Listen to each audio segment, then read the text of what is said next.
up? It's Cinema Shogun here, and as we already know, the FBI recently released their final statement in the Gabby Petito Brian Laundrie case.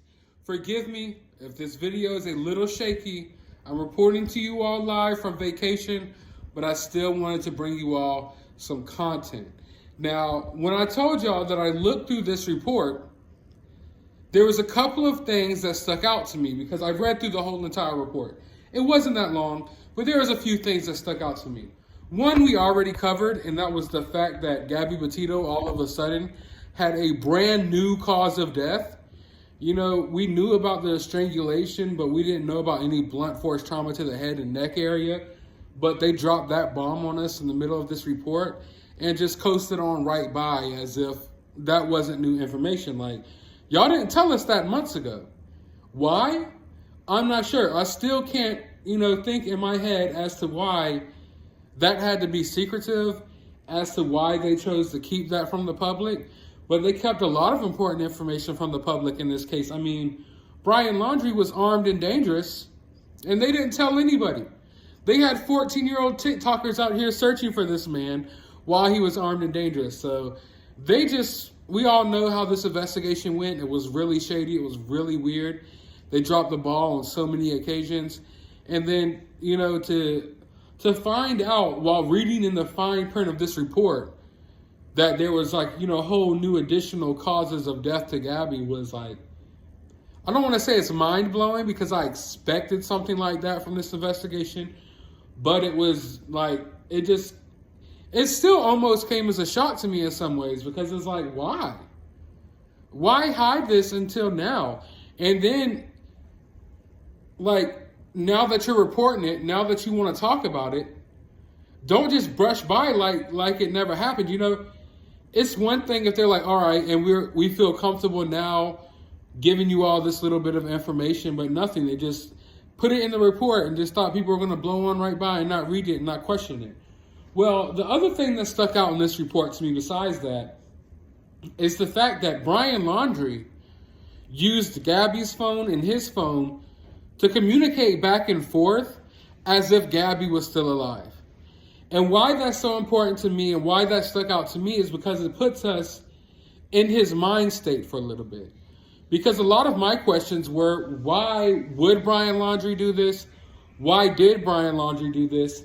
And what was on Brian's mind in the days after? Because, I don't know, all of us assumed that he wouldn't end himself. We all were like, oh, this guy's a narcissist. He wouldn't do anything to end himself.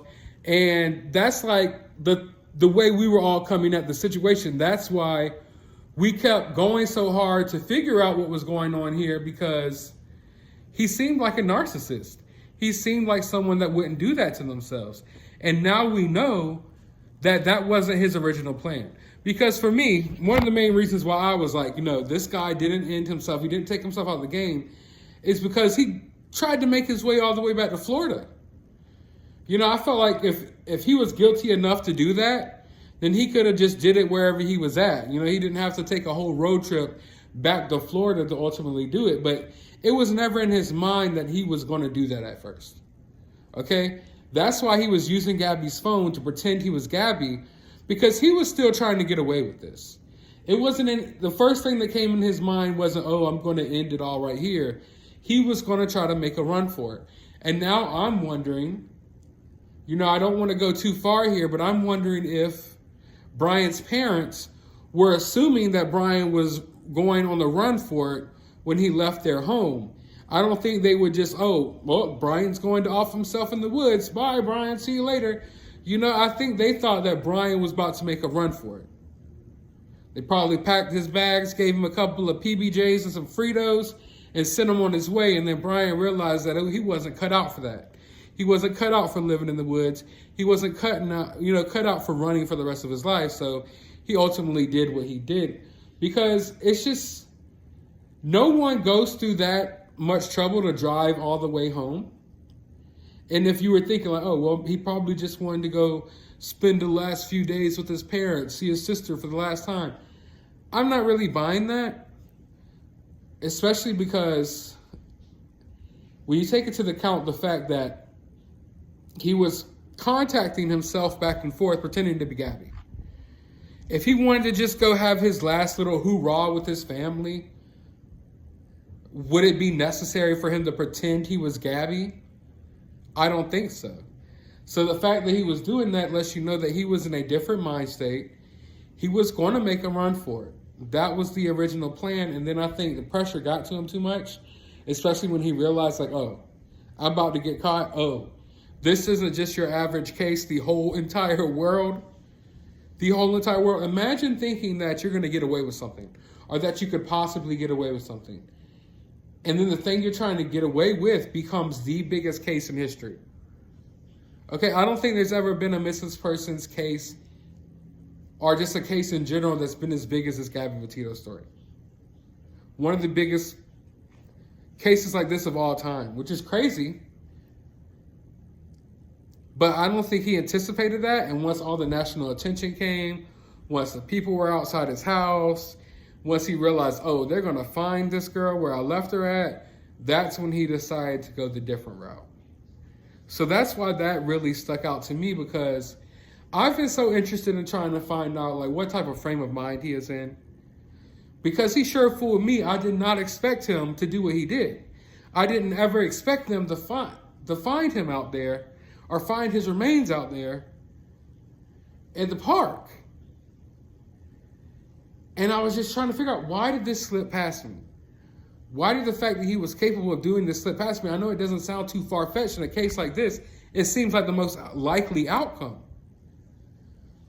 But when you picked up on little things about Brian, and I don't claim to know who Brian is as a person, or knew who Brian was as a person. That's why a lot of people, when they were saying, he's a narcissist, he's this, he's that, I wasn't too quick to jump on that bandwagon, because I don't know Brian. I don't know if he's a narcissist. I know Gabby Petito supposedly said she had OCD and all this stuff. And then we see that she's living in a dirty-ass van, and I don't think anyone with OCD is living in a dirty-ass van. So to say that, and to diagnose all these people with these different conditions of this, that, and the third, I don't know if we can necessarily do that. But I do know that this reinforces the fact that Brian was not planning on doing what he did. The pressure built up, and then Brian made that decision. But in the days after Gabby's death, Brian was going to make him run for it. He pretended he was Gabby. He texted people's phone as Gabby. He took text messages back and forth from himself to Gabby's phone to pretend that he was Gabby, because he thought that he was going to outsmart law enforcement and outsmart, I guess, the rest of the world, because the whole entire world got involved in this case. But I just wanted to touch on that, because that was just one key aspect of this report that stuck out to me for the most part. There's not too much in this report that we don't already know.